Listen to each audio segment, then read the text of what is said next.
안녕하세요. 사주이야기 시간입니다. 사주이야기 시간에는 세상 살아가는 얘기를 사주적으로 얘기해보거나 사주 공부에 도움이 되는 얘기를 해보는 시간입니다. 자, 오늘은 어떤 얘기를 해볼지 보시도록 하겠습니다. 자, 오늘은 좋은 결혼운과 안 좋은 결혼운에 대해서 얘기해 보도록 하겠습니다. 사주팔자를 상담하다 보면 이런 질문을 많이 받게 됩니다. 결혼운이 언제 있나요? 그러면 사주팔자를 풀어서 답변을 드려야 됩니다. 우선은 결혼운을 잡아줘야 되겠죠. 그 다음에 더 중요한 게 있습니다. 바로 그 결혼운이 좋게 했는지 안 좋게 했는지 구분을 해야 됩니다. 즉 좋은 배우자와 결혼운이 왔는지 안 좋은 배우자와 결혼이 왔는지 구분을 해줘야 된다는 얘기죠. 그래야 상담이 제대로 된 상담이 됩니다. 자, 좋은 결혼운이 왔는지 안 좋은 결혼운이 왔는지 사주팔자로 예를 들어볼게요. 자, 이 사주팔자인데요. 경신년, 김여월, 개미일, 정사시에 태어나신 여러분이시네요.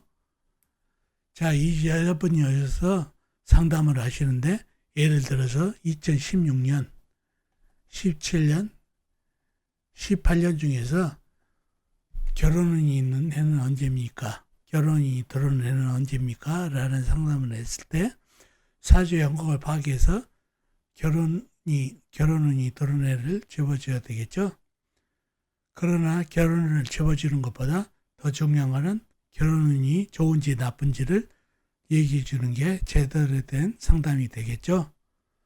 자, 상담을 위해서는 사주 연곡을 파악해 봐야겠죠. 사주 연곡을 파악하기 위해서 사주의 가장 강한 원인을 찾아보겠습니다. 사주 연곡을 파악하기 위해서 사주의 가장 강한 원인을 찾으면은 사주 연곡뿐만 아니라 사주의 중요한 사주 강약을 용이하게 파악할 수가 있습니다. 일간인 내 편의 세력이 강하면 사주가 강해지고 반대로 상대편 일간의 힘을 빼내는 오행이면 사주가 약해진다는 얘기죠. 일간이 개수 작은 물로 태어났네요. 물의 내편은 비겁인 같은 물이나 아니면 인성인 쇠가 내편이 되겠죠. 비겁인 같은 물을 찾아보면 사주팔자에 나오는 건 없고 지장간, 연치, 신금안의 임수, 큰 물이 암정됐네요. 사주의 내편인 비겁인 물기운은 그렇게 많지가 않죠. 지장간에 많이 있으니까요. 다음에 인성인 쇠를 찾아보면 쇠는 연간의 경금, 연치의 신금, 큰쇠가 있습니다. 그리고 다른 데 놓고 지장간, 시지 사환의 경금, 큰쇠가 암장됐네요. 제법 쇠 기운이 있는 사주 같죠? 상대편도 한번 찾아볼까요? 뭔가요? 일간의 힘을 뺀 후에 식상부터 찾아볼까요? 식상은 물이 생해주는 오행, 나무가 되겠습니다. 나무는 월지의 묘목, 작은 나무, 그리고 다른 데 놓고 지장간, 일지, 밑단의 을목, 작은 나무가 암장됐네요. 나무 기운은 월지의 묘목, 작은 나무, 일지의 지장간의 을목, 작은 나무뿐이라 많지가 않죠. 다음에 재성인 불을 찾아보면은 불은 시간의 정화, 작은 불, 시지의 사화, 큰 불이 있습니다. 그리고 다른 데 놓고 지장간, 일지, 밑단의 정화가 암장됐네요. 불기운도 제법 되죠. 시간의 정화 작은 불, 시지의 사화 큰 불, 그리고 일치지향간의 정화까지. 다음에 관성인 흙을 찾아보면은 흙은 월지의 기토, 일지의 비도 작은 흙이 있습니다. 그리고 다른 데 놓고 지향간, 연치, 신금안의 모토, 시지, 사환의 모토가 암장됐네요. 작은 흙, 기토, 미토가 나와 있지만은 지향간의 무토도 들어 있습니다. 더군다나 시지에 있는 정화사와 화생토까지 맡고 있어서 흙기운도 만만치 않습니다. 과연 아까 쇠기운도 많다고 그랬는데 쇠기운이 강할까요? 아니면은 흙기운이 강할까요? 겉으로 보기에는 기토, 미토, 작은 흙 같지만은 큰 흙, 무토가 들어있고 화생토까지 맡고 있어서 흙기운이 인성인 쇠기운보다 약간 강한 사주가 됐습니다. 화생토까지 맡고 있어서요. 그러니 사주의 가장 강한 오행은 흙이 되겠습니다. 흙은 일간의 일간은 극간호행이라 사주가 약해졌죠. 더군다나 묘목, 나무견 식상과 그 다음에 재성이 전부 흙을 도와주고 있죠. 그러니 사주가 약해졌습니다. 더군다나 내편인 인수인 경금과 신금, 사관의 경금은 큰세라 작은 물을 생할 수 없고 또 멀리 떨어져 있어서 힘을 줄 수가 없어서 사주가 약해진 원인이 되겠습니다. 그래서 사주의 가장 강능이 흙이 돼서 약한 사주가 됐습니다. 그런 사주가 됐네요. 그럼 영신은 뭔가요? 영신은 약한 사주 힘을 줘야 되니까 연지 신금 안에 임수가 되겠습니다.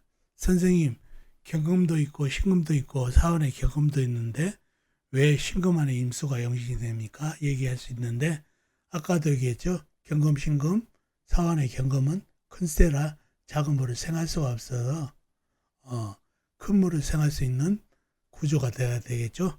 큰 물을 생할 수가 있어서 큰 물을 영신으로 했습니다. 희신은 뭔가요? 희신 역시 운에서 들어오면 좋은 거는 큰 물, 임수나 해수가 되겠습니다. 큰 물이 돌아야 큰 새가 큰 물을 생할 수 있는 구조가 돼서 힘바라 받을 수가 있겠죠. 큰 물이 희신이 된 사주가 됐습니다. 그런 사주가 됐네요. 자, 사주 형국을 파기해서 영신과 희신을 파기해봤습니다. 자, 이분이 와가지고 2016년, 17년, 18년 중에서 결혼이 언제 있느냐 상담했죠. 결혼은 일간과 합의되는 운, 관성이 들어오는 운, 일지와 합의나 축이 되는 해, 월지인 배우자 운과 중이나 합의되는 해, 여러 가지 운이 되겠죠. 자, 2016년 병신년이 왔습니다. 병신년은 결혼이 되나요? 아니죠. 병신년은 인성이 들어오고 재성이 드러내나 결혼년입니다. 17년은 정유년, 역시 재성과 인성이 들어서 결혼이 아니고 18년 모술년이 왔습니다. 모술년은 어떤가요? 모술년은 관성이 정확하게 들어왔죠. 그러니 결혼이고 또 모토가 일간과 합의되는 운이죠. 무게합파가 되죠. 그러니 결혼이 되고 술토 역시 월지 배우자 운과 묘술 합파 합의되는 운입니다. 그러니 정확하게 결혼이 왔다는 얘기죠. 관성이 들어오면서 그러니 2018년이 결혼운입니다.